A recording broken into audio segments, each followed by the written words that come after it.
bar. That extra gear, the first 3 steps. Huge strides in the performance. That I might not be the player I am today. All right, welcome to another episode of Behind the Gear, and we are fortunate to be sitting with Griffin Luce, and Griffin has unbelievable hockey hair. And if I had to take a picture of a player playing pro in his first year pro, this is what I would see. I would see a good looking gentleman, hat on backwards, flow fluffing in a hotel room. Amazing. Griff, how you doing, buddy? How's everything going where you are right now? I'm doing well, thanks. Thanks for having me on here. I appreciate it. Oh, it's great, man. You're one of the guys I wanted to have on for a while. I know you've been busy and kind of all over the place, and we'll get into that a little bit. But right now, where are you, and kind of where are you playing, and how things going?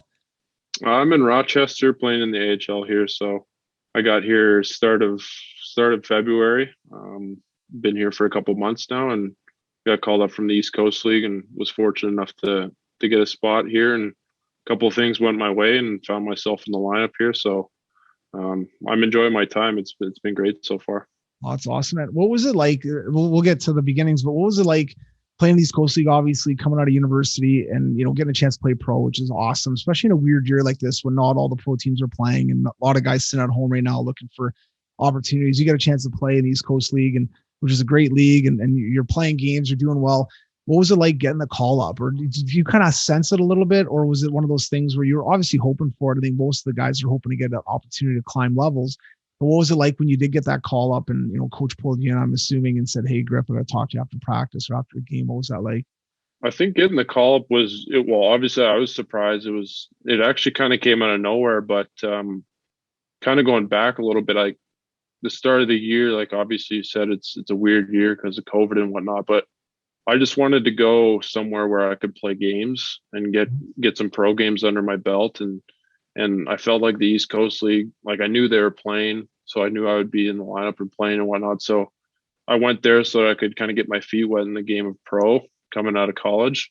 And then played around 12 or so games there. And after practice one day, I got a call asking if I wanted to go to Rochester on a tryout, and I was like, yeah, absolutely. You can't turn down that first opportunity or the first call you get. So Totally. I was pretty pumped about that. And then it was a little bit of a process getting here, though. I had to do a 17-day quarantine. Come on. So, oh yeah, I did 10 days in Rapid City, and then drove out here, 22-hour drive, and then I had to do 7 days when I got here. Really? So yeah. And so I was off the ice that time as well. Like, were you getting COVID tested as well, or just? I wasn't, because it was just a weird timeline. So I had COVID middle of December, just around Christmas time. So I had COVID. So I was kind of in that area where if you weren't like supposed to test, and if you did test, you could test positive because I had the antibodies and whatnot. So Okay. I couldn't test out of the quarantine, which kind of stunk. And then when I was in Rapid City, right when I got the call, my roommate ended up testing positive. So I was considered a close contact. So I had to, take 10 days or whatever it was there and get cleared. And then I drove out and had to do 7 days because I was crossing borders and stuff.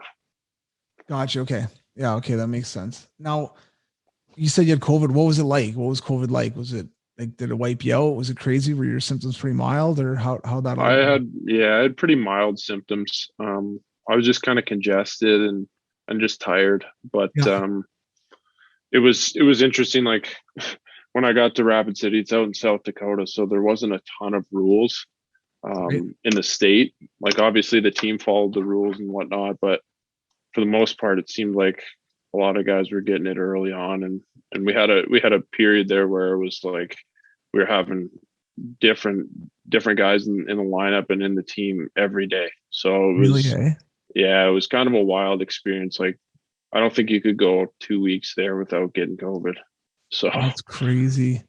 And then it's kind of settled down, and then we got kind of into the swing of things. So it was a little bit of a tough start there though, because like I said, like more and more guys were just coming in the lineup, and we never got like that chemistry down, or never got familiar with each other enough to where we could start playing together as a team. So once it settled down, we kind of figured it out, and then we were doing better.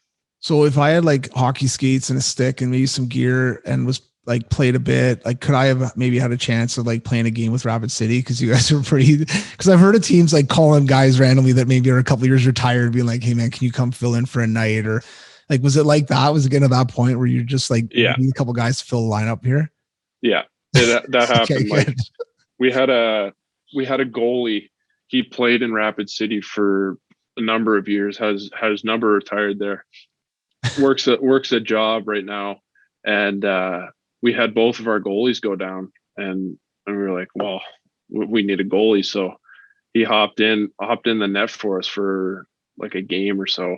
No it was way. just like crazy. Like he would practice with us every once in a while, and he was Sure. the goalie coach. But it's like jumps right into a game, and we're like, holy crap! Like this is unbelievable. Yeah, Can't make it up. Especially when you're coming from like, and this is unprecedented. Like this normally doesn't. You hear the odd story like this once in a while, but I know this year's a weird year because you're right. You got 5-6 guys going down. You guys have a small roster anyway. Usually 3 lines, couple extra guys. Like so now all of a sudden you lose 3-4 guys. You need guys quick, man. So yeah, I think.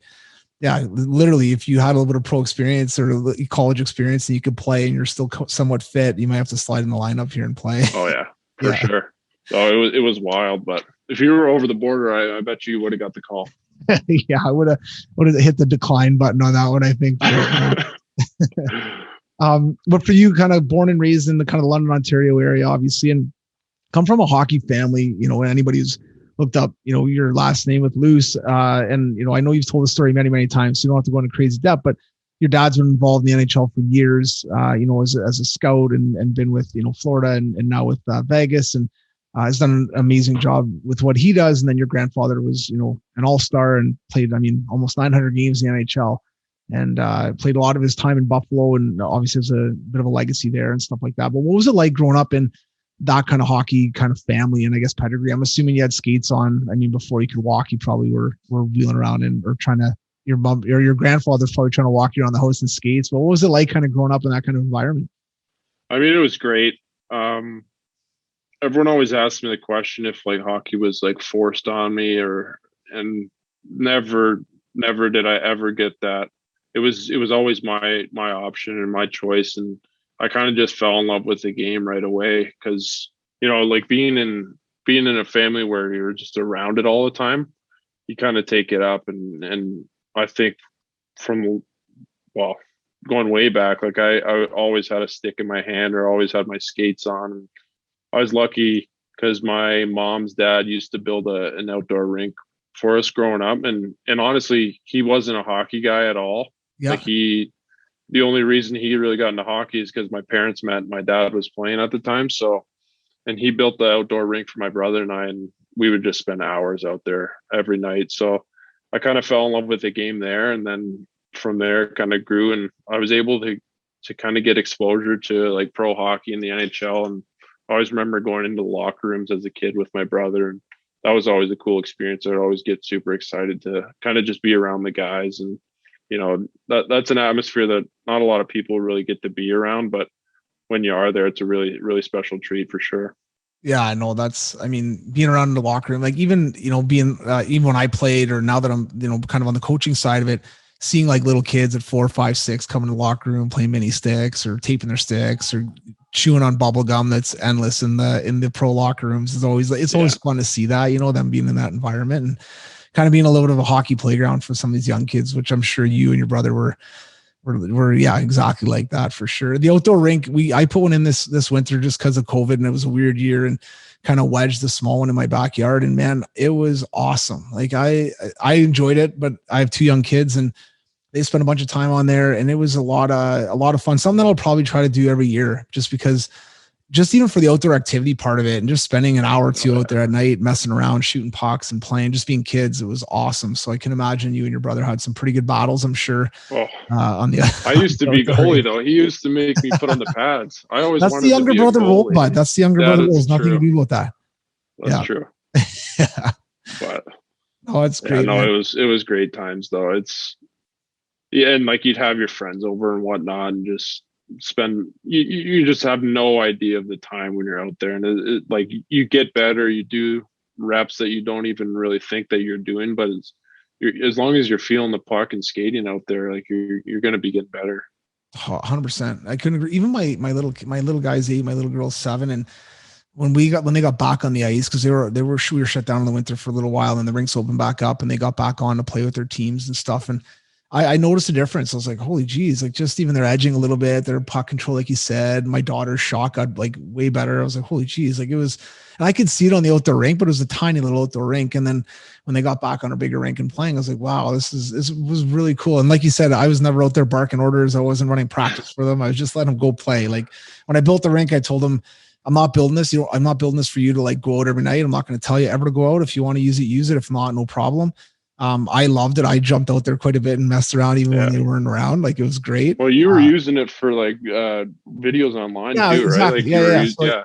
Like I started doing some videos and lives on it too. I'm like, I might as well have it right here. So it was a lot of fun, man. Like overall, business wise for me, it was great, but also for the kids, it was awesome. So I really, really enjoyed that. Now for you playing kind of minor hockey, you got into obviously AAA in the area with the Chiefs and played there, kind of your minor hockey. At what age did you make that jump to triple? Were you one of the young guys that started kind of an atom, or did you jump in a little bit later? So I didn't jump in right away. I spent my minor atom year playing. Growing up, I played in St. Thomas, and I always played on the year older team. Yeah. And then it was my major atom year was my first year AAA. And then actually I started out as a forward because I used to be like a power forward. And then my best friend, Aiden Barry, it was late in the year, and we made the switch. He went up to forward and I went up to D, or back to D. And just from then on, it kind of stuck and played the D role. We ended up winning the OHFs that year in 2009. And I played for the Chiefs for the remainder of my AAA years there. That was it. One championship, and then you're stuck on D for the rest. Yeah, exactly. Yeah, exactly. Must have shut it down pretty good. Yeah. Now going through minor hockey, you kind of get to that Bantam age, kind of that, 13, 14, getting into your draft year. And were you kind of looking at the OHL a little bit? Because I know, again, we're in Ontario. Ontario is very big on play minor hockey. If you're one of the better players, which, in your age group, you were one of those kind of probably in the whole kind of our area, one of the top 10 players in our area, as far as that, 98 age group type thing.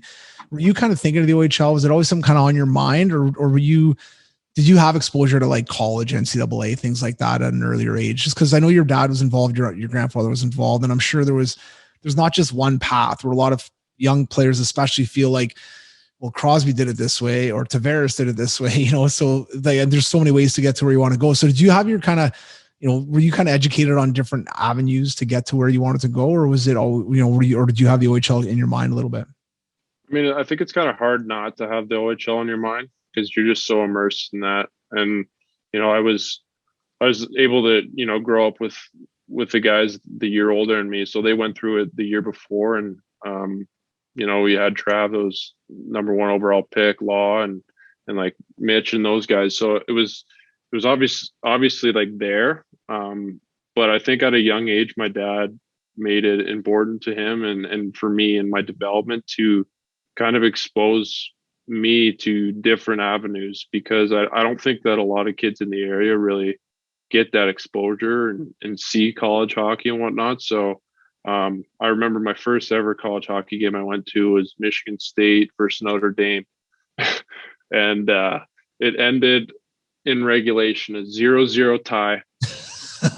both teams trapped the entire game. And it ended 1-0 in a shootout. And my dad was like, "Oh, he's not going to college. Like, he can't stand this college hockey stuff."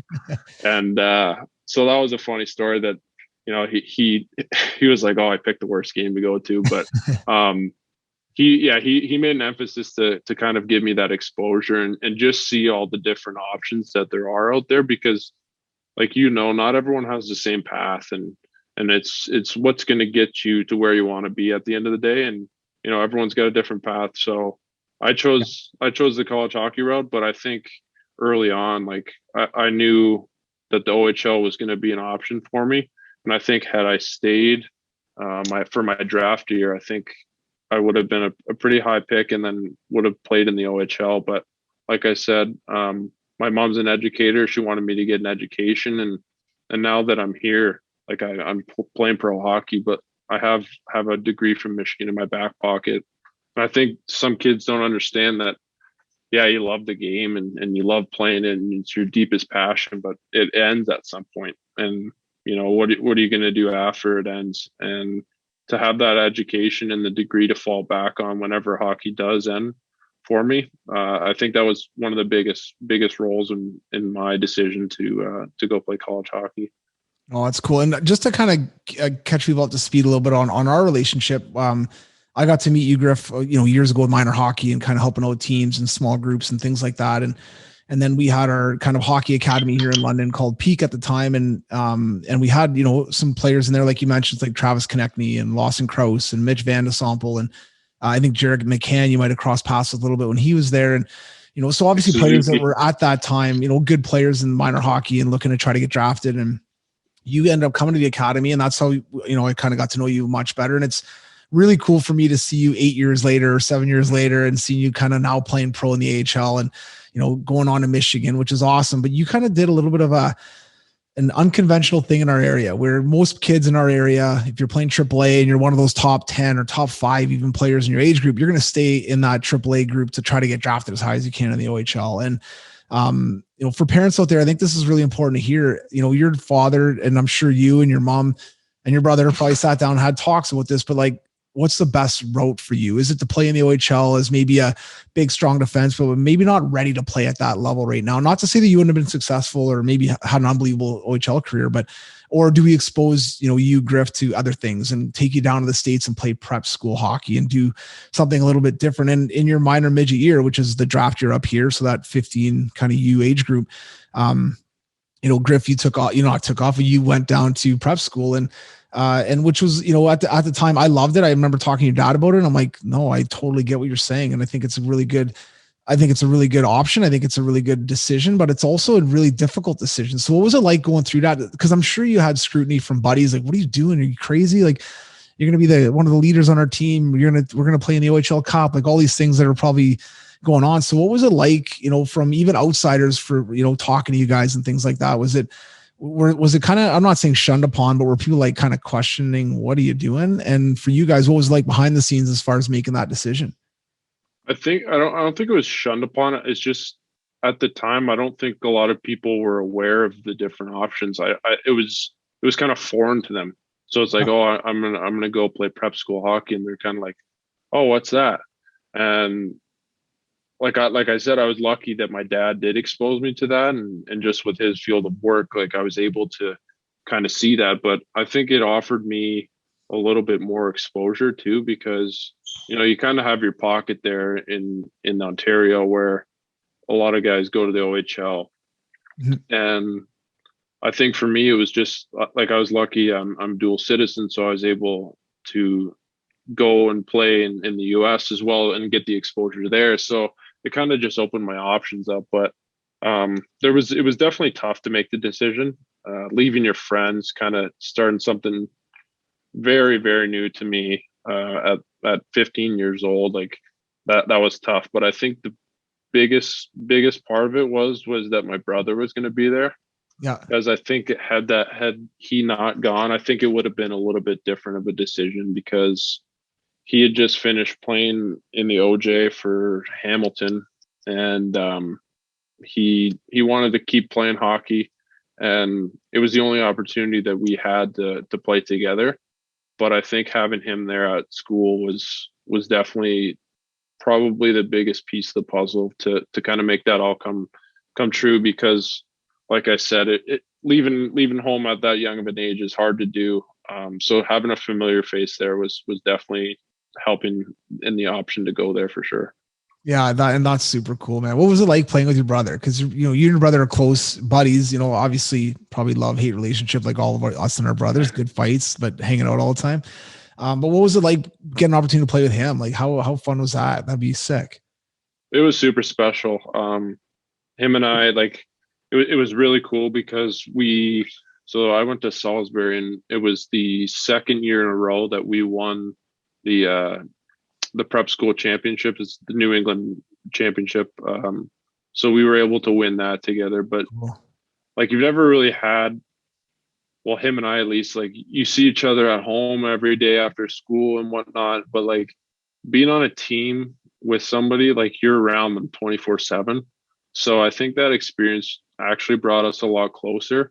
Um, because like I said, like, you don't really realize the team aspect that like sports brings to friends, but let alone like siblings. So I think for me that was the coolest part. And he was older than I was, and he's really smart kid. So he helped me with my homework and whatnot. And he was always there, but it was always nice too, because being away from home, it gets a little bit different. In prep school, it's a pretty confined space, so it's like you don't really get to branch out much. But and when you're down or whatever, and like always knowing that you have like your older brother there to talk to was huge for me. And actually, just when I was going through the recruiting process, Yeah. like, I was getting pretty bombarded with like schools asking me if I wanted to go there and whatnot, and just having someone to vent to about that, like not being a coach on the team or whatever, or my dad or agent, and just having somebody who was going to give me an honest opinion. And I knew it was an honest opinion. And still to this day, he does that. He watches all my games, assesses my game, and we talk about it and whatnot. And he's my biggest fan, but I think he's also helped me grow as a player and a person for sure.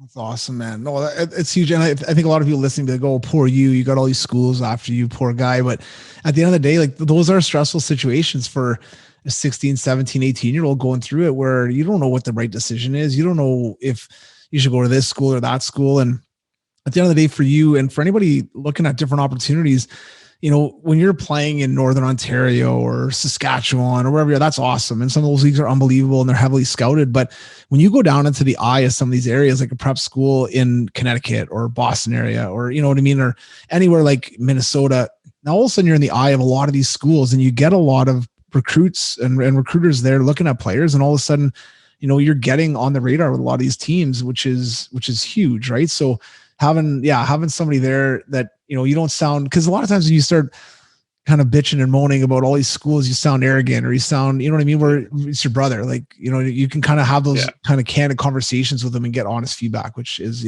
for sure. That's No, huge. for sure. And he was able to go on a couple of the visits with me too. So that was huge because, after he was a post grad there, so he graduated, and then he didn't play any hockey after that, but kind of he went and got to go on a couple of visits with me. I remember we went to Cornell, and he really loved it, and I loved it as well. And we were kind of sitting there, and it was just nice to have those experiences with him. Yeah. Because, I don't know if, I think he would agree on this, but like, he was kind of living vicariously through me. Like, he wanted to play college hockey and whatnot, but he just never got the opportunity to. So I think getting those experiences through my I guess experiences as well, he kind of opened his eyes to it, and then he was kind of all on board for me from there on. Oh, that's cool, man. Okay, two things on your brother. So first thing, what did you learn about him? Because you said something that is really, really cool, and something that I never really thought of before. I have a brother who's a year younger than me. So, and we played together on teams when we were young, but never when we were older. So if I'd have played on a team with my brother when I'm older, I've hung out with him many times. We've had great nights together, bachelor parties, all this kind of stuff. And he's a hoot, man. He's a riot. So having him in a locker room setting for an entire year would have been like probably really annoying at times, but really funny and hilarious at times too. And stuff that I wouldn't even know that he'd be doing if he's whatever, doing the naked man through the locker room or licking his stick after practice, like stuff I would never know or wouldn't see. Right. So is there anything that pops out about Harrison that you're like, man, I didn't even know he had this side to him, or like, and you don't have to embarrass him, but anything that was kind of funny, you're like, man, like, was he the DJ? Was he the guy like cracking jokes all the time? Was he pretty serious, or what was he like in kind of a locker room setting? So like, I knew he was always a leader growing up, but I think being a part of a team, like, he'll say it himself, like, he wasn't one of the better players on the team, but he brought it every day. And for me, it was just seeing, and it's honestly, it's helped me too in my career, but just seeing how he leads every day. Picking guys up, making sure guys are doing extra work. And I think that was the biggest thing for me, because I was so young at the time, and it was like, and I was a leader on my team growing up, and usually like an assistant captain or whatnot, but kind of growing into that role and showing how you can do that in older levels and levels beyond, minor hockey I think that was the biggest thing for me, because, he went out there every night. He might not have played a lot, but he was going to play his heart out every night, and he was playing for the team. And that was the biggest thing I picked up on for sure. I love it, man. You hear this a lot now. I find I hear this more now than I have in a long time, but where, hockey people are talking about stuff where, if you're a third line player and you're playing 7 minutes a game or 10 minutes a game or 50 minutes a game, be the best player you can in those 7 minutes, or those 10 minutes. And it sounds like your brother kind of exemplified that. Like if he's going to play 10 minutes a night, he was going to give you a good 10 minutes and you knew what you were getting, and I think that's huge, where a lot of players are always looking at, how do I get to that 17-minute mark, or whatever it is, right? Or that second line or that first line, which, okay, that's great, but worry about what you're doing now. And then other things will come, you know what I mean? If you keep doing it right and you keep pushing, and, so I think that's really cool. We also have to know your role too, right? Like I think 100%. I think a lot of players want to be something that they're not. Like I think a lot of players need to look in the mirror and look at their game and assess their strengths and weaknesses. And obviously you always can get better and improve your weaknesses, but looking at the team that you're on, like if you try to be something you're not, you're probably not going to stay there long. Like especially in pro hockey, like I'm not an offensive guy. I'm not going to go out there and try to be an offensive guy. Like I need to play my role on the team, because that's what the team needs as well. And that's how you're going to play. So I think guys kind of overlook that, and it's always great to strive to be better and whatnot, but you can be better in your role as well. Totally. Yeah, no, I definitely agree. And the second thing on your brother is, what did he end up doing after Salisbury? So what was his kind of path after Salisbury? I know, didn't get an opportunity to maybe get a scholarship with hockey, but he's gone on to do some pretty cool things. So kind of what did he end up doing after? So he went to Hobart, and it's upstate New York. It's about an hour here from Rochester. And him and I both took up rowing when we were at prep school. And I didn't think that he was going to want to do that in college, but he went there and he missed the team aspect at the start. So he wanted to be on a team in school. And so he did rowing at Hobart. And then after he graduated from there, he went to Carleton for 2 years and got his master's in cybersecurity. Oh, wow. And Cool. Now he's working for Vegas Golden Knights. They're doing youth hockey. He's the director of youth hockey and kind of switching into more of a marketing role now. So he works like with the NHL and all the learn to play programs within the NHL for growing the game. And, he's responsible. He went to the outdoor game there at Lake Tahoe because they were trying to grow the game there in Reno, Nevada, and also in Lake Tahoe. So really cool experiences. And, he got to go a lot of places. He got to go to, when my mom was working in China, he went there and did some hockey camps and whatnot with some of the people that work for the, Kunlun Red Star there, the KHL team. So, he kind of got away from the game for a little bit, but then he found his way back in, and, he really enjoys it. And deep down, that's one of his passions. So I was happy to see him be back in the game and thriving. Oh, that's awesome. And now, has he called you yet and said, hey, Griff, I made the NHL. Where are you? It's pretty cool. Has he made that call yet or no? He hasn't yet. No? All right. I'm going to text him after this and let him know to call you. No, that's great, man. So now following Salisbury, now you mentioned earlier, you got dual citizenship and obviously born in the States and having, both Canadian and American, you have an opportunity there to kind of potentially play on both sides of the border as far as national team, things like that. What kind of helped you, just because you ended up playing for the U.S. national program, which is awesome. It's an unreal program, especially for players looking to go to college and move on and move in their career. And even, you talk about that prep school model where you're practicing almost every day, you get a chance to work out, you have facilities around you. You had a chance with Peak, at a younger age with us to be able to be on the ice a lot and work out a lot. Well, the national program gives you that again, right? Where you get that workout and that consistency of just developing, right? So how was that? Was that a pretty easy decision when kind of you had a chance to try out for that, or was it something that you weren't sure about?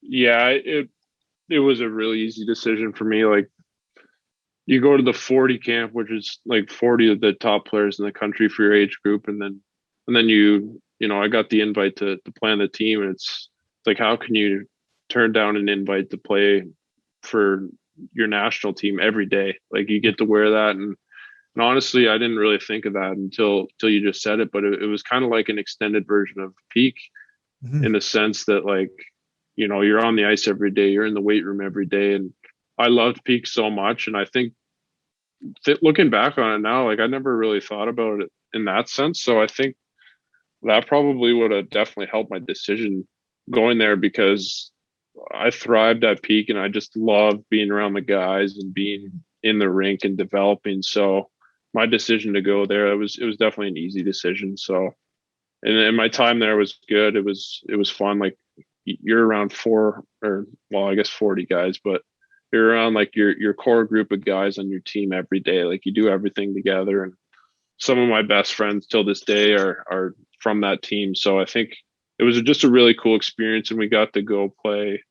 I think it was 4 tournaments every year. We got to go overseas and represent your country, and we were fortunate enough where we had a pretty special team, and we came up short in the big tournament in the under 18s. We lost to Finland in the semifinals, but yeah, overall it was a great experience. And honestly, being here now in Rochester, we have a really similar schedule, just because of COVID years. We're not playing as many games, so like, we're practicing very similar, because our coach here came from the U.S. national program, so he kind of brought the model over from that experience, and now he's using it here. So we're doing a lot of battle drills and skill development and working out every day. So especially this year, because I don't think it'd be the same in a normal year where you're playing 72 games or whatever. Yeah. But it's been great so far. Like, everyone loves it, and everyone's getting a lot better, and myself included. So I really enjoy it for sure. Oh, that's awesome, man. Now, you talked a little bit earlier about kind of knowing your role and knowing your identity, what type of player you are. At what age did you kind of realize that, not to say that you're not going to, even now, I mean, you scored a couple goals, you're adding offense here and there, but you said, I'm more of a defensive defenseman. So at what age do you start taking more pride in being like shot block and being tough in front of the net, making that good first pass, stuff that's kind of boring? But I know for me, I wasn't a 50 goal guy, but I took pride in killing penalties. I took pride in finishing my hits. I took pride in chipping in here and there offensively, obviously. But, I really, as I got older, I embraced it more. When I was younger, I always kind of thought I maybe was a 20, 30 goal guy when maybe I wasn't. You know what I mean? So I think, like, as you get older, you kind of, okay, I get it. I get where I am, and I get where I'm going to have success. So at what age do you kind of figure out, what, if I get better at these 5 things, man, I can potentially keep moving up the charts. And you can always expand that box, that skill set. But, when did you kind of take pride in that? Okay, I'm going to be a defensive defenseman. I'm going to be a shutdown guy. I'm going to be a hard guy to play against. Well, I think you bring up a good point, in the sense that each level, like you said, as you got older, you figured out that you weren't a 50 goal scorer. I think each level you go up, you have to find what you're good at. And for me, that jump was when I went from prep school to playing in the USHL with the U.S. national team, because the level of competition that you're playing against is just so much better. Yeah. And that for me was like, okay, like, I was fairly offensive. I would join the rush a lot and skate and use my speed or whatever in prep school. But then I realized that, there's guys on my team that were on my team at the time. They play in the NHL now. Like, Adam Fox is up for the Norris this year. He's like, pretty good. Yeah, he's pretty good. It's like, am I going to be more offensive than him? No, I'm not going to be. So it's like that he played that role. And then I kind of understood, like, if I want to be effective and fit in with this team and play a good role, I'm going to have to not change my game, because I always had those habits in my game, but kind of really focus on it. And like you said, like, I'm a PK guy. I love penalty killing. I love blocking shots and using the body and just being really hard to play against. So I think when I made that jump to the USHL and playing internationally, that's when that took over, because it's easy when you see it, when you're immersed in it and you can see the guys around you, what kind of players they are. And you're like, okay, like I'm not going to be that guy. So I got to be something different. I got to find a way for myself here. Yeah, no, I think that you're 100% correct. Cause a lot of times stuff that you get away with in minor hockey or even prep school, like prep school is great hockey, but you can dominate a little bit at times. And then every level you go up, you realize, oh my God, there's so many other better players out here, good players out here. And when you look at guys like a Fox, let's say, who's obviously an unbelievable player, and but for every Fox, he needs a right side or a left side who's got his back, right? For when he's making those high risk plays or things like that. And I think of a combination of deep pairing, like back in the day, like a Doughty and a Muzzin. Like Muzzin was that guy, that steady guy, right? And Doughty was you can wheel. And then same thing with a guy like Carlson when he was in Ottawa, and Mathot. Mathot was his staple on the back end. So I think that is huge. And I think the other thing too is, for coaches out there and parents out there, is encouraging those small wins, those small plays, like blocking that shot. Yeah, you didn't get any points tonight as a tough stay-at-home D-man, but man, you were awesome on the wall. You were great at getting pucks out. You block shots, like rewarding those things, because you're a testament to this, man. You can get a scholarship. You can get a chance to play prep school. You can play in the U18s. You can play pro hockey by being and taking pride in those small things, not necessarily getting 40 points from the back end. You know what I mean? Which is for sure, just huge, man. And I think that's a good message for parents and players out there to, kind of reinforce those good habits. Absolutely. And something that kind of opened my eyes this year was we were having a team meeting or whatever, and our coach was like, he said the best skill you can have as a player is winning every puck battle. And and I was like, oh wow, like I pride myself on winning my puck battles, and I was like, but that's a great point, because even if you're not having a great game or whatever, you can go in and you can win a puck battle. And it's like, at the end of the day, like, I know everyone's big on like statistics and like analytics and whatnot now, but if you look at how many teams win their battles, chances are you're probably coming out on top. Like, you're probably winning that game if you're winning the majority of the battles. And it's just a decision you have to make. It doesn't really require too much of a skill set to just go in there and win the battle. So that was something that opened my eyes this year for sure. But yeah, like, it's just knowing your role, playing your role. But like for me, I was always I was an okay skater for a bigger guy growing up, but like my years at peak, I got so much better as skating. And I think if you want to play at the next level, you have to be a good skater, especially with where the game's going now. Like, everyone's so fast and so quick and agile that that's something that you can always keep up with and always get better at. But staying inside of your game and not trying to be something you're not, for sure. Oh, for sure. No, I totally agree. Then the skating is obviously the biggest skill that we can continue to work on and develop. There's no doubt. When your coach said, the most important thing to me, or the most important skill you can have, is winning your puck battles, were you sitting there being like, hey, I can do that, man. I got that. Well, exactly. It's uplifting, or it's like, in the back of my mind, I was like, well, like, majority of the time I come out on top. It's like, I like hearing that stuff, because it's like those little things that, you're capable of, and you do well. So it's just little things like that, it might not be a big comment or something from your coach, but it gives you a little boost of confidence for sure. And it's those simple things, right? To me, it's the simple things that develop good players, man. You look at even the high end guys like a Crosby, and even a McDavid, like the stuff he does well. You talk about skating, that guy can skate. Like, watching some highlights from, the other night, and just blew by two defensemen. Like that should not happen. Like, it was crazy, and just, but like those, and Crosby's so like good on draws and good in the corners, and just those little things, winning puck battles. Like, and you said this perfectly. Like, it's a mindset thing. It's a hard work. It's like playing defense, like playing strong defensively in your zone, whether you're centerman, winger, or defenseman. To me, that's just hard work. That's just having a bit of awareness, just, thinking the game a little bit. Yeah. But just playing hard, just being hard and working hard, and winning puck battles to me is the same thing. Like, you got to get there first, and you got to be willing to go and pay the price a little bit, but man, you can win battles if you want to, and I think I love that stuff, man. That was when I was at Michigan, my first year, when Red Barrington was our coach there. He waited a few games because we weren't very good that year.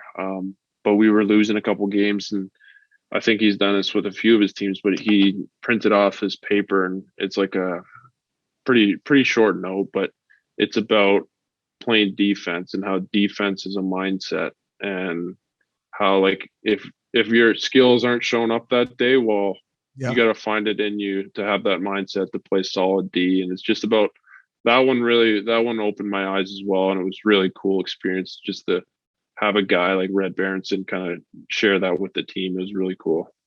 That's awesome, man. What was it like playing for Red?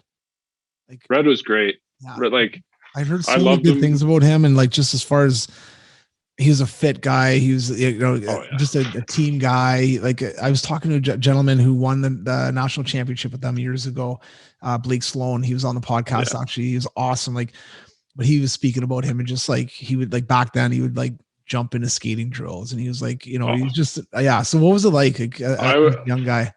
He's probably got some better stories because that was when he was a little bit younger. But Red was just he just said it how it was. And he was so cut and dry that it was just like, if you made a mistake or whatever, he wouldn't maybe tell you that in the instance, but if you weren't in the lineup the next game, he would tell you exactly why, and he would tell you why or how you need to get better and what you need to do to get back in the lineup. And I loved Red because he was not so much focused on you as a hockey player, but he paved the way for guys to play college hockey and go to the NHL. He was the first player to do it. So he was all for that. And I think that's the kind of person you want in there as a college hockey coach.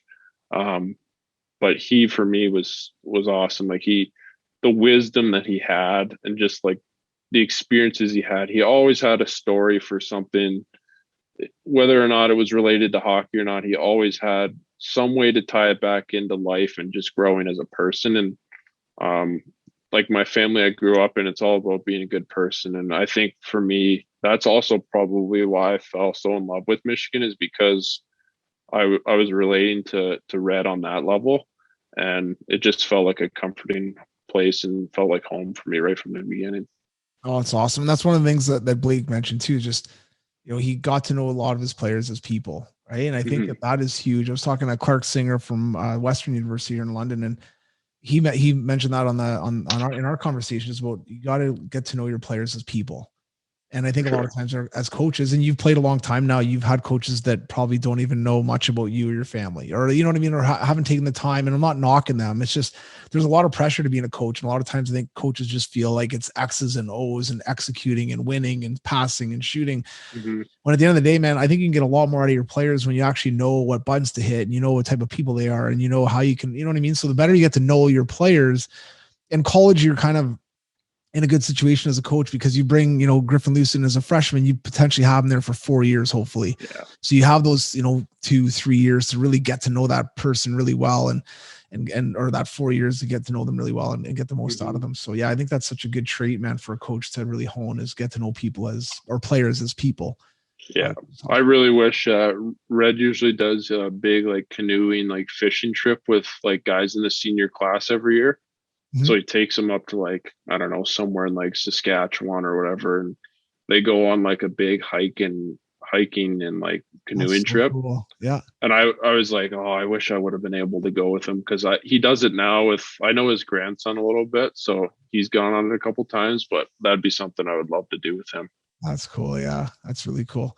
And yeah. And so I guess overall your experience in Michigan, I mean, playing at Michigan, number one, I'm from Sudbury, Ontario, so we're not far across the border from Lake Superior State. There's, you can get across and check out schools and stuff like that. And Michigan was always one of those schools that was a big name for us up there anyways. And a lot of those kind of Michigan schools. But what was it like to play at Michigan? Like, just the, I guess, the whole alumni there, the whole, like the amount of NHL players that have gone on, and then, you know what I mean? Just the culture there. What was that like? I mean, pretty incredible when you step out on the ice for your first game and you're looking up and the band's playing, place is packed. Like it was just an incredible experience. Every game was the same. Every game it was packed, and you just see how much the school cares about their teams. Like you go to a football game, there's 120,000 people there. Like it's wild. And it's just like everyone's so diehard about the school and about the teams and whatnot. But then you add in the culture aspect to the hockey program. And like you said, you go down and there's just a long list of names of guys who, you know, have been there, played in the NHL, whether or not they'd even kept up with hockey afterwards. Like there's doctors, lawyers, like you name it. Like everyone cares so much about that program. And now being an alum, it's like you do keep tabs on them. You keep tabs on the guys. You keep tabs on how the team's doing. And it's just like an experience that you'll have forever in your life, and it'll be something special to you forever. And that's something you can't ever take away from a special place like that. Oh, that's awesome, man. Yeah, it's great. And the one thing, you know, I'd love any college player that has a chance to play college hockey. You're there for 4 years and you get your degree and all that kind of stuff.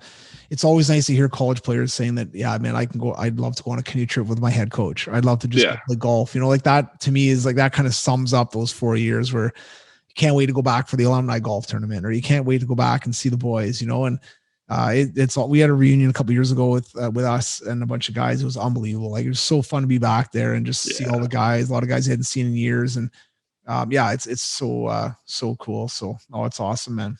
Alumni weekends were always a blast. Yeah. Like those guys come back and it's like it was just when they were in college. It was so fun. Yeah. And you'll get to know what this is like when you're like, you know, 35, 40 with a couple kids, and you cannot wait to go back and be 20 again and hang with the boys again. Yeah.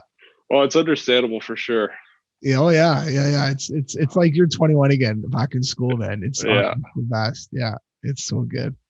Now what was it like for you leaving Michigan, going from Michigan, and then obviously it's a weird year, I know that, but like just looking at the game of hockey, going from university NCAA Division I to playing pro, what were some of the biggest differences for you that you kind of noticed just with the game itself? I wouldn't say that there was a ton of difference between the East Coast League and NCAA. It's a slightly more structured, but it's still a little bit hectic. And I think you just have to make the plays a little bit quicker and whatnot. And it's a little bit more physical, but that jump I would say was fairly similar. But when I got here to the AHL, it was different for sure, in the sense that guys, like you're playing with guys that have played numerous NHL games. Like we played Cleveland a couple games, and like playing against like Nathan Gerby and Clendening and stuff. And it's just like, you see how good they are. And it's like, oh, like, okay, I got to ramp it up here. Like not ramp it up, because, you know, you got to be prepared to play the games and whatnot. But it's like, you get to challenge yourself. You get to challenge your skills and your work ethic. And I think for me, the biggest thing was just adjusting to the speed. And like everything happens. Like we just had one of our D go up to the NHL, and we were talking, like a couple of guys were like, well, everything just happens so much faster. Like everyone's on you right away. You have to make that split decision, like, and you have to execute. Like I think that's the biggest thing, is at each level, guys are executing all the time, but at a higher pace. So I think that was the biggest thing, was, you know, you can get away with, you know, going glassing out or whatever in college, but when you come here, guys are expecting a middle play to speed and just keeping possession of the puck and playing with that. So I think that was the biggest thing for me. Yeah. No, it's funny, man. When I went from college to the East Coast League, same thing years ago, obviously. But the two biggest things that I noticed were guys were a little bit more positionally sound. They weren't perfect. Like college was decent, but like I knew I had a guy on the wall. He wasn't drifting off to the middle. I knew I had a guy in the middle for support or whatever. It was just a little bit more structured.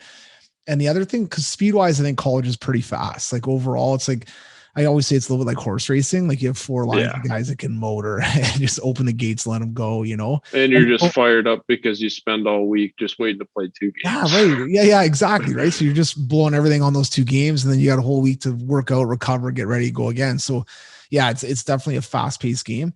And the other thing I found too, and I love this part of the game, was like, for me, the toughness came back a little bit. And you mentioned this earlier, like college hockey, I loved it, but everyone had full cages on. You couldn't really touch anybody. There's a couple like glove rubs at the end of a whistle or whatever, but you can't, not that fighting's a big thing, but there was never any worry of that. Like you may get suckered once in a while, but even playing hard or playing tough or throwing a huge hit in college, you're probably going to get a penalty, So then I found when I got to pro, then it got way more like it opened up again. Now you have to watch your mouth a little bit more, and you might get punched without a cage on. You might get punched in the jaw, or you may have to answer the bell if you're going to get a little too lippy. So I like that though. I was like, it made the game a little more edgy again, where you got to, you couldn't hide. Not that, but you played against college guys that hid behind the cage. It was unbelievable, and now you get the pro, and it's like, no, it's a totally different game, and I love that part of it. But to your point, though, yeah, I think the speed, especially, and I never got an opportunity to play in the AHL, but I had heard from other guys, and as I got to that level on the skills development side, you just see that the game almost becomes easier as far as structurally more sound. So now you have that chip to the middle right away, where you don't have to like double gas or hang on to the puck too long. You can make that play, So it's that's what guys say. Like they say when you get called up and go to the NHL, they say it's easier.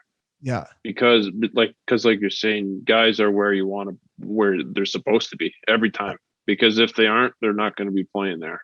And it's just exactly, you get that call to the NHL, and the guys say like the hardest part's getting there, but also staying there. Like a lot of guys saying like if you're playing in the AHL, like chances are you can play in the NHL, but it's just about staying there and kind of owning your role there, I guess. But like you said about the physicality part too, like same thing, like you can't be going out and chirping guys who have played 500 NHL games and just not expect to hear anything about it. It's like you got to watch what you're saying. You got to know who's on the ice for sure. And just kind of mind your own business in a sense, but still like you said, that edge, like I play with an edge and I love that part of the game. And in college, you wouldn't get away with it because you'd get a penalty. And here it's just like, that's part of my game. And I think that's what I do well. So that's why I think I've been able to thrive with that for sure. It's awesome, man. So good. I remember so at the end of college, I ended up jumping in with Greenville in South Carolina for like the last 8 games of the year or whatever. So I went down, and I think it was my second game of pro, and I was, in a scrum in the corner with a guy, and the guy like whacked me and I whacked him back. And I'm like new to this league, don't really know a lot of the guys, whatever. And it was Dennis Viel. I don't know if you remember this guy, but he's like a tough guy in the show for years. He was kind of on his way down now, you know what I mean? But just maybe a helmet taller than me and just a box, Him and I are jawing each other a little bit down the ice or whatever. And then my shift ends, like I come off the ice, and one of the assistant coaches grabs me. He's like, hey Blazer, what are you doing? I'm like, he stuck me, whatever. And I was just, you know what that is? I'm like, no. It's like, that's Dennis Viel. He's got like 100 fights in the NHL. Like, really? So like one of those, guy, like to your point though, like you start chirping a guy with 500 games, you may get it from your own team before you get it from him, right? For sure. Yeah. What are you doing, man? That guy's like played 500 games in the show. Leave him alone. Why are you waking him up? Yeah, that happened in our game the other day. We were playing Cleveland, and one of the young guys on our team, we'd just gotten scored on. We're at the face-off, and this Gallant guy on Cleveland, like a couple of So a couple of the tougher guys on our team said he's the toughest guy in hockey. Our young guys just going at him. He goes, just cross checks him a couple times, giving it to him, and he kind of slew foots him a little bit. And sure enough, gloves come off. Everyone from our bench is just screaming, "No!" And he ragdolled the guy like. Oh my God. I was scared. I was like, because if he would have landed one of the punches that he threw, I was like, oh no, this could be bad.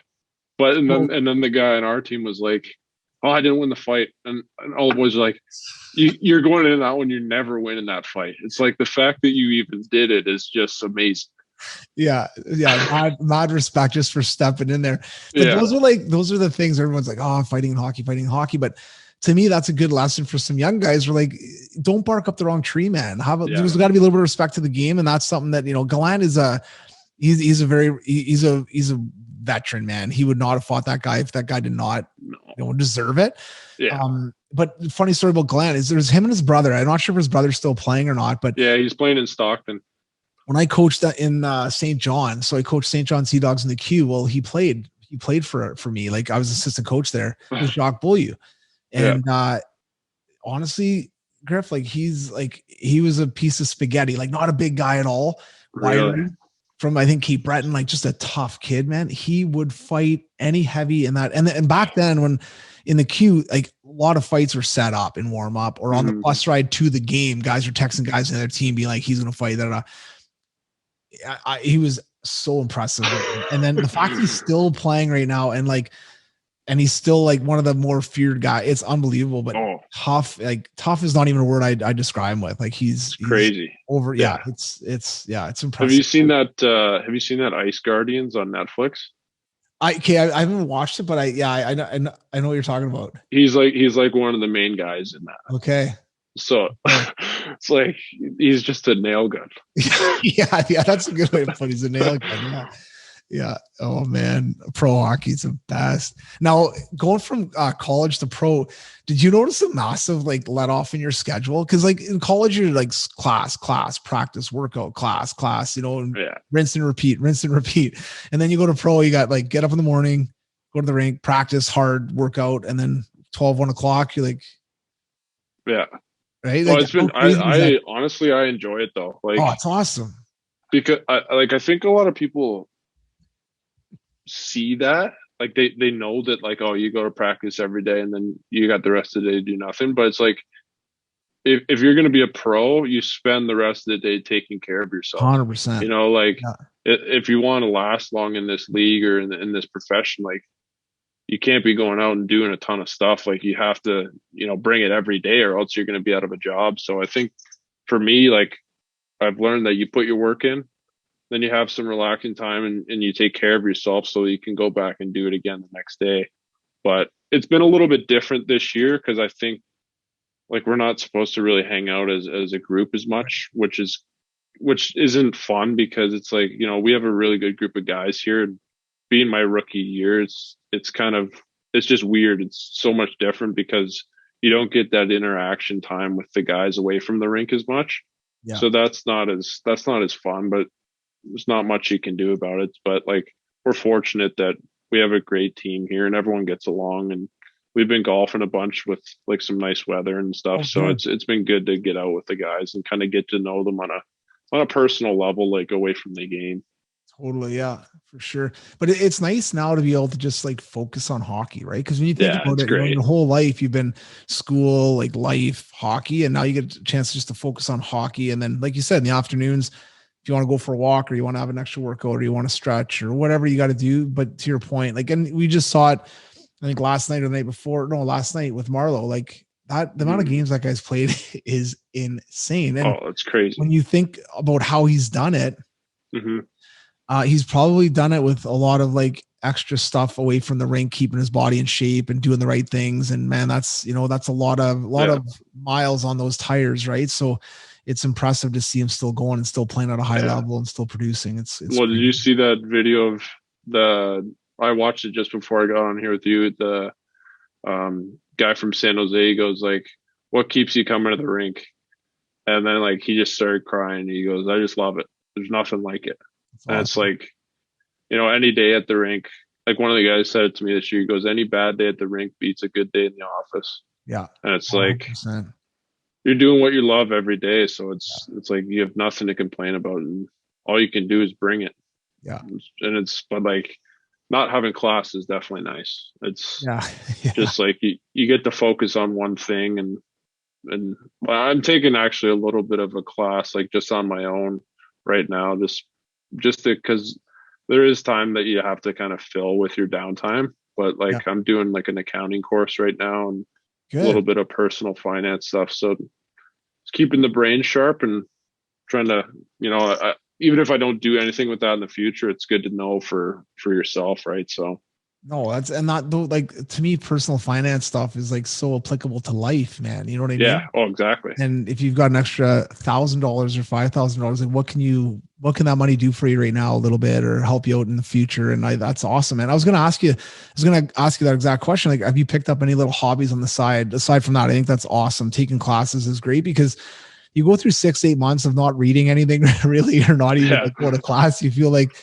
pick up a book and it's hard to read or spell anymore. Oh, yeah. So, is there any other little hobbies that you picked up at all? I've been just basically reading, and I do a lot of stuff with like the stock market. Like after our season got shut down, when I went home in March, my dad and I and my brother got dove into the stock market and kind of educated ourselves a little bit more on it. And I kind of keep up tabs with that every day, and kind of just grow my knowledge in that sense, because it's just passive income that you can have, right? Like you don't have to do anything. And as long as you kind of have an idea of what you're doing, it's pretty safe. But other than that, I mean, I play video games with the guys. Just we golf a bunch. Like it's been really nice out. Good. That's great. Besides the fact that it's supposed to snow tomorrow. I know, brutal. It's like, come on. Yeah, but, it's gonna be a warm end of the week though. So after you guys have a good weekend, I think you guys two or three games this weekend, and then hopefully next week goes back up. You get back. Yeah, I know. I don't know. It's been tough. I love coffee too. I'm in places, I always try to find like the best coffee spot. So I've been kind of bouncing around. Yeah. But there's a couple good spots here. There's a few I gotta still go to. So nice. Oh, it's good, man.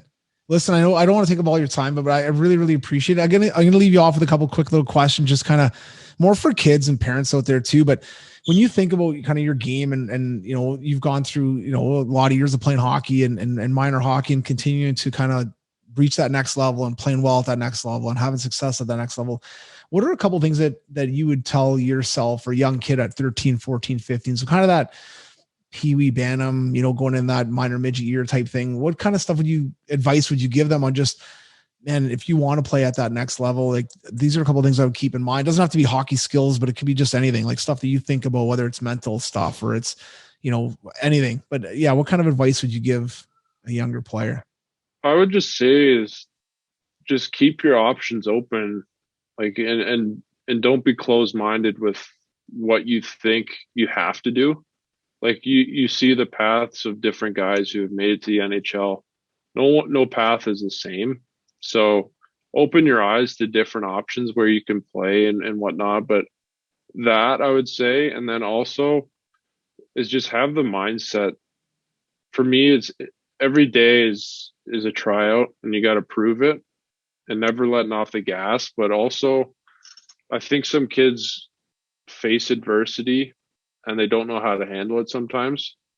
And like throughout this interview, I think like it might sound like my journey's been easy, but I've actually had a couple like pretty tough times and whatnot. And I think just being able to face that adversity and coming out stronger from it, that's probably the biggest thing, because, you know, you can, whether it's hockey related or not, you can learn so much about yourself and about how you can continue living your life after those tough times. So I think just trekking it out and being basically a mental warrior and just knowing that you have a support network around you is something that I would definitely encourage people to know.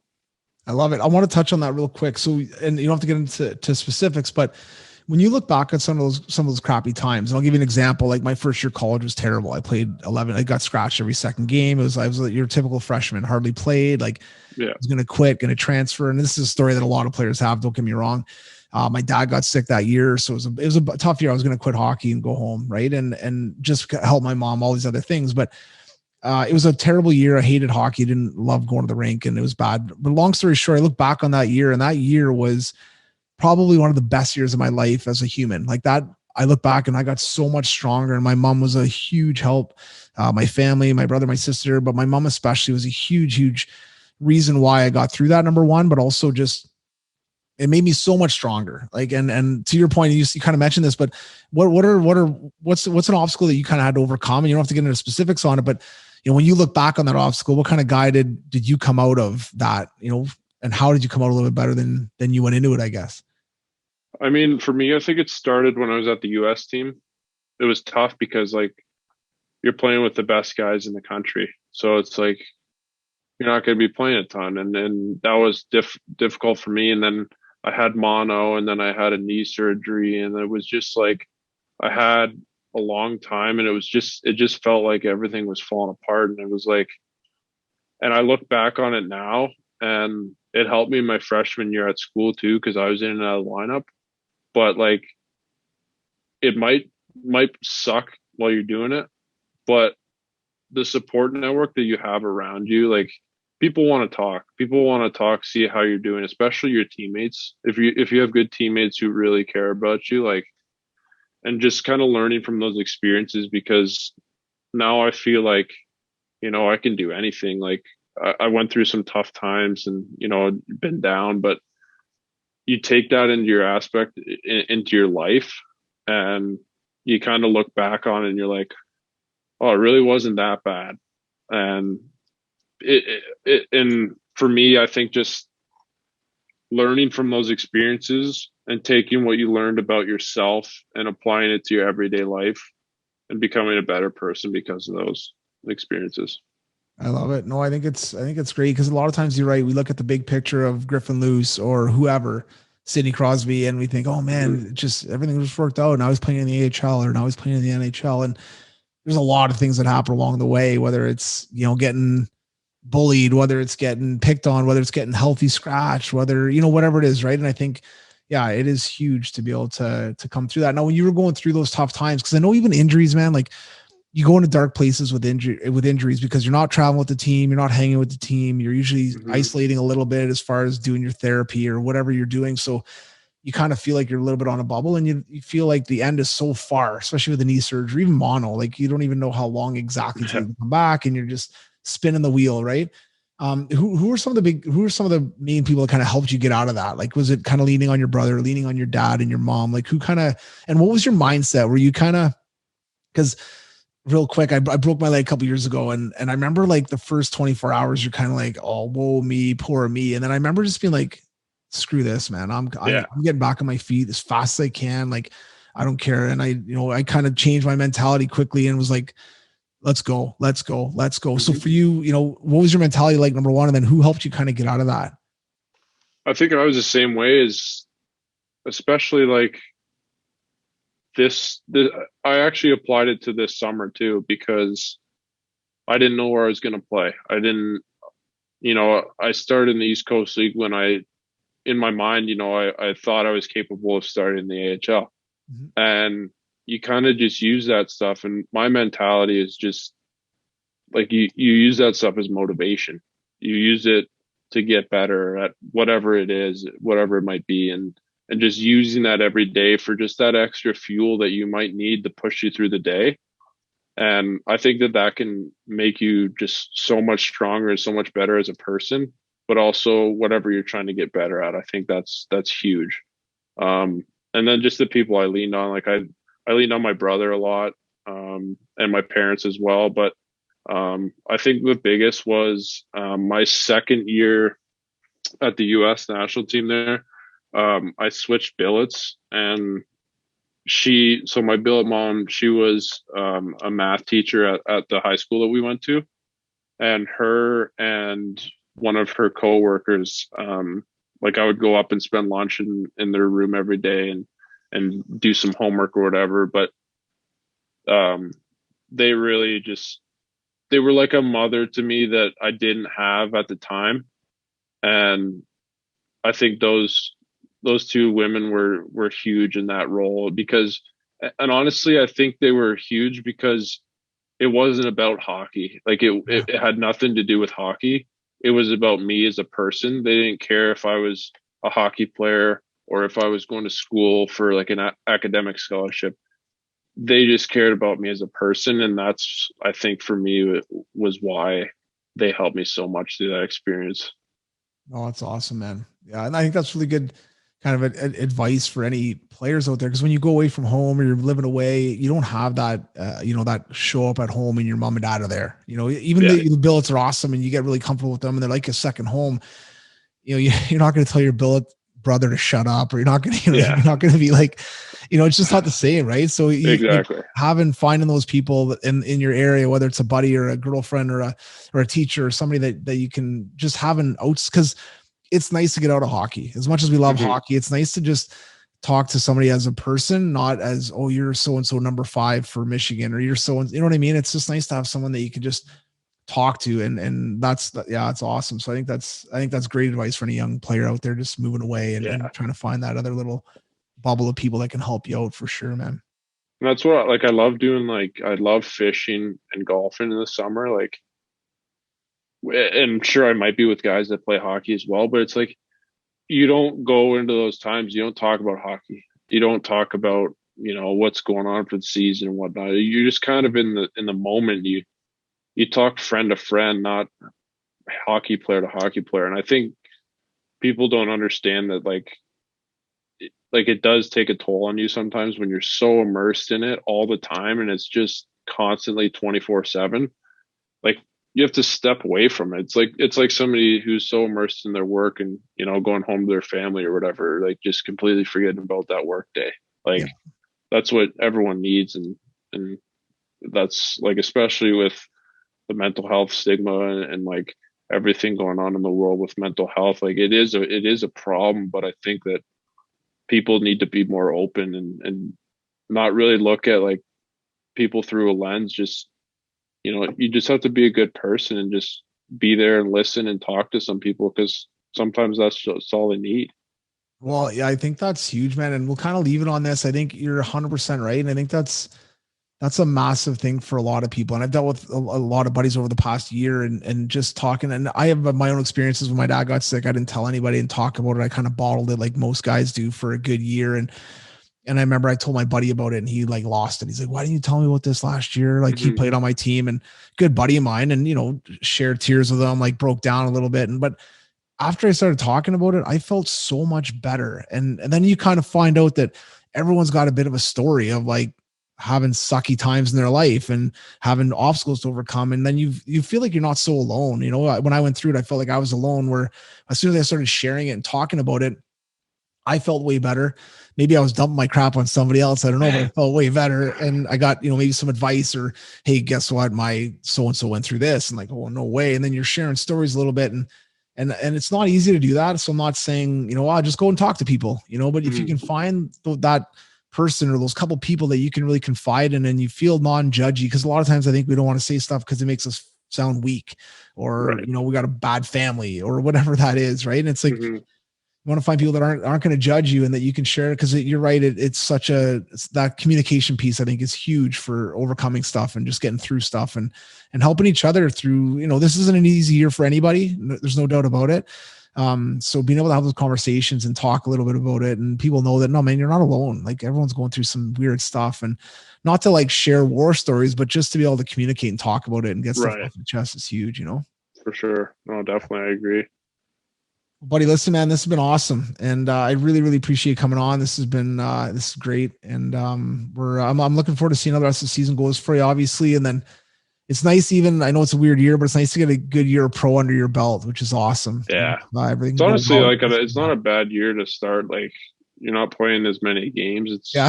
It's like, it's a lot of skill development too. So you're going against those guys every day in practice, and I was lucky because, when Bryce got called up there to Buffalo, right? Like, that's basically the reason why I started playing, is because he got called up and did so well there. And then I was the next lefty D on the lineup. So yeah, thank awesome. Bryce for having a good year. Yeah, no doubt, man. So for anyone who doesn't know, Jacob Bryson got called up to Buffalo about a month and a half, 2 months ago now, and has played really well, man. I know Buffalo's struggling, but he's getting a lot of minutes and playing good. And but I was texting him a little bit too, and just after his first game, especially, I'm like, how sick is it to play in the NHL? And oh yeah, he's like, man, this is unbelievable. Like, it's crazy. Yeah. He's got a great story too. Like, yeah, that's pretty impressive. Like, yeah, he's come a long way for sure. Yeah, no, it's awesome. But it's funny. It's really cool to see the behind the scenes, right? Where this so happens that we know the guys, but like one guy gets called up and now all of a sudden another guy gets an opportunity, which is amazing. So, and obviously you've done some good things with your opportunity, because if not, you wouldn't be up there for as long as you have been. And, you know, hopefully you keep it going and push hard, man. It's awesome. For sure. No, absolutely. Thanks for having me on here. I really great, appreciate man. We'll it. be in touch, and we'll be watching for sure. Definitely. All right. buddy. Thanks, Blazer. Hey, man. To kind of raise that bar. That extra gear, the first 3 steps, Huge strides in the performance. that I might not be the player I am today.